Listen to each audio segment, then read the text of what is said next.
Probabilidade, né? Em forma de probabilidade, Então, não é uma equação exata, né? Ela não dá um valor exato, ela dá uma estimativa. Porque depende do erro, depende da técnica que você está usando, depende de vários fatores, né? E o que eles propõem é o seguinte, é adicionar 2 termos. Um desses termos faz muito sentido, que é o termo de energia escura. Quanto de energia escura tem no universo? Por quê? Porque a energia escura, numa época, ela estava em balanço com a gravidade, né? Tipo, faz pouco tempo, assim, na escala do universo, faz cerca de 3 bilhões de anos, que ela passou a dominar. Antes, ela estava meio que em equilíbrio com a gravidade. Então, hoje, inclusive, essa é uma segunda aceleração do universo, né? Teve uma primeira no começo e essa segunda. Se esse valor de energia escura fosse maior, as coisas estariam se afastando tão rápido que não ia dar tempo de formar estrelas. Não ia dar tempo de formar galáxias, estrelas, planetas. Ou seja, se você não forma estrela, não forma planeta, você não vai formar seres humanos, não vai formar vida. Então, a energia escura é um fator importante. De fato, é importante porque ela está no valor exato para que as coisas consigam se juntar, as coisas próximas, e vai formando galáxias, vai formando estrelas, vai formando planeta e vai formando vida. Então, nossos átomos estão aí se conectando para formar nós. Beleza. E aí tem um segundo que é um pouco polêmico. Eu, em particular, ainda não tenho uma opinião formada sobre esse segundo termo, que é o termo multiverso. Por quê? O que eles fizeram? Eles pegaram ali uma simulação, né? Simulação cosmológica, simular o universo e ver como que os parâmetros estão dentro, como que eles afetam isso, né? E aí eles fizeram vários parâmetros e analisaram a taxa de formação estelar. Porque eles colocaram que estrela, você vai ter planetas, né? E aí você coloca ali a taxa de formação estelar. A maior taxa de formação estelar, que eles encontraram com vários parâmetros possíveis do universo, é de 27%. O nosso universo observacional tem 23%. E eles encontraram que a combinação dos parâmetros para o nosso universo é uma combinação muito rara. Esses 23% é muito raro. Peraí, desculpa, o que é o 20? Eu não entendi. O que é os 23%? Taxa de formação estelar, tipo, de matéria para formar... Da matéria que nós temos, visível, 23% vira uma estrela. Vira estrela. E aí o que tinha na simulação daria 27? Não, a maior taxa seria 27. A maior taxa seria 27. De várias combinações. Por matéria bariônica, matéria escura, energia escura, enfim, todos aqueles... Seria um parâmetro, então. Os parâmetros, todos os parâmetros. As combinações. Poucas combinações dá acima de 23%. E 23% é muito... Assim, a combinação é muito baixa. Então, se você faz uma probabilidade, a probabilidade no nosso universo está meio que a parte mais, assim, pequena da coisa. E aí eles comentaram que tem essa estimativa também tem que entrar na equação. O que é um pouco polêmico, porque a gente só tem um universo para observar. Então a gente não sabe... Esse é o ponto. Que a gente não sabe se é válido ou não. Então eles entram... Essa é uma polêmica. Mas o segundo mostra que a energia escura também tem que entrar na equação de Drake como um parâmetro, né? Para você saber se vai ter civilização inteligente ou não. Porque faz sentido. Faz todo sentido, óbvio. Faz todo sentido. Esse parâmetro pelo menos faz sentido. Mas então, assim, a energia escura e a matéria escura têm um papel importante, inclusive buracos negros, tá? Buracos negros têm uma ligação direta com a vida. A gente não estaria aqui se não tivesse um buraco negro supermassivo no centro da Via Láctea, porque eles controlam a população de estrelas numa galáxia. Então, sem buraco negro, vai formar estrelas sem parar. O que acontece é que você vai ter um ambiente com muita estrela, muita radiação, vai fritar tudo, qualquer coisa que apareça. Então, um planeta que surgiu, frita aquele planeta, não tem atmosfera, não tem mais nada, vai deixar um planeta morto, basicamente. O buraco negro, ele consegue controlar essa formação de estrela, então ele cessa a formação de estrela de uma galáxia, e aí consegue espalhar as estrelas de forma que tenha uma zona habitável. Inclusive, a própria galáxia também tem uma zona habitável. Você não pode chegar muito perto do buraco negro, por exemplo. Então, essa parte que a gente está é uma zona habitável da galáxia. Então, existe isso também. Para ter a civilização, existe uma certa região da galáxia que precisa estar formando. Entendi. Então, é curioso pensar que o buraco negro ele tem uma relação... E eu não, com a vida, né? Eu não tinha parado nisso. Quem me mostrou isso foi a Thaisa no livro dela, que o último livro é Buracos Negros e a Vida. E aí eu falei, vou ler isso aqui, né? Se a Thaís falou. A Thaís falou, porque ela basicamente, assim, pra quem não sabe quem é a Thaisa, ela é basicamente a pessoa que fundou a pesquisa de buracos negros no Brasil. Tá? Tipo, todos os alunos dela criaram grupos, então assim, todo grupo que você encontra... Ela do Sul, né? Lá do Rio Grande do Sul. Eu tenho uma história com ela, cara. Bom, ela não me conhece. Acho que não.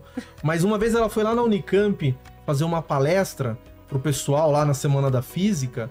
E, coitada, ela tava num hotel lá perto, era noite, sozinha, era meio escuro lá. E aí eu me coloquei à disposição pra dar carona pra ela. Então eu dei carona pra você, Thaisa, lembra de mim? Então eu levei ela lá pro instituto, aí acabou tarde, era 9 horas da noite. E aí eu dei carona pra levar ela embora. Então ela já andou no meu carro, já dei carona pra ela, cara. Então, mas ela não vai lembrar de mim. Então todos os grupos de pesquisa de buracos negros no Brasil praticamente...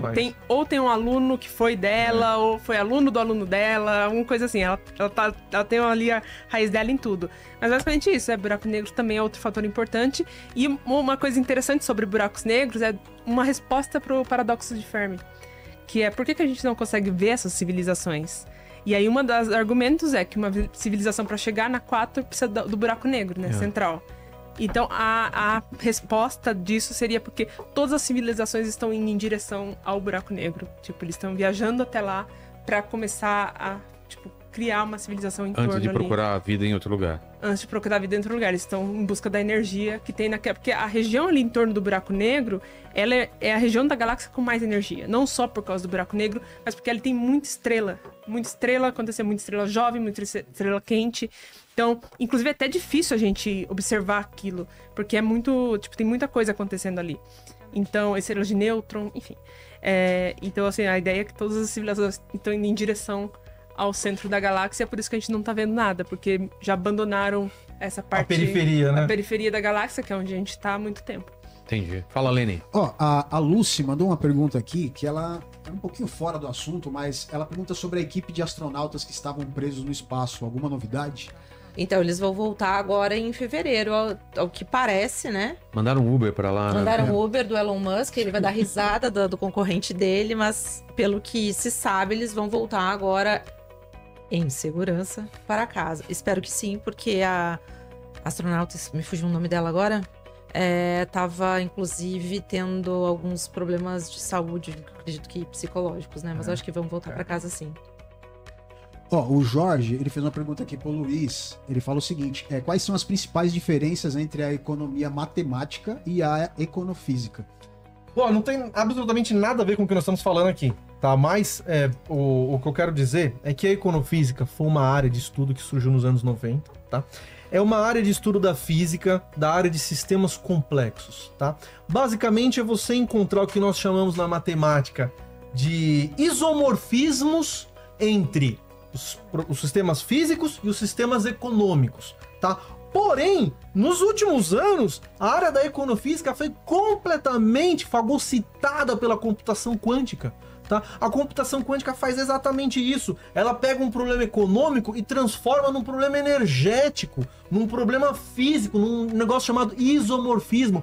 E adivinha, a natureza é especialista em resolver problemas energéticos, tá? Essa jujuba aqui, eu vou usar tanto essa jujuba, quando eu solto ela cai. Por quê? Porque quando ela cai, a energia dela é menor, tá? A natureza é especialista em minimizar a energia. Então, se eu tenho um problema econômico, consigo mapear ele num problema energético, na qual a minimização do que eu quero minimizar na economia resulta na minimização do meu problema energético, acabou, eu mando para o computador quântico e resolvo de maneira eficiente, tá? Então, respondido o que é econofísica, mas se você gosta do assunto, vá para a computação quântica.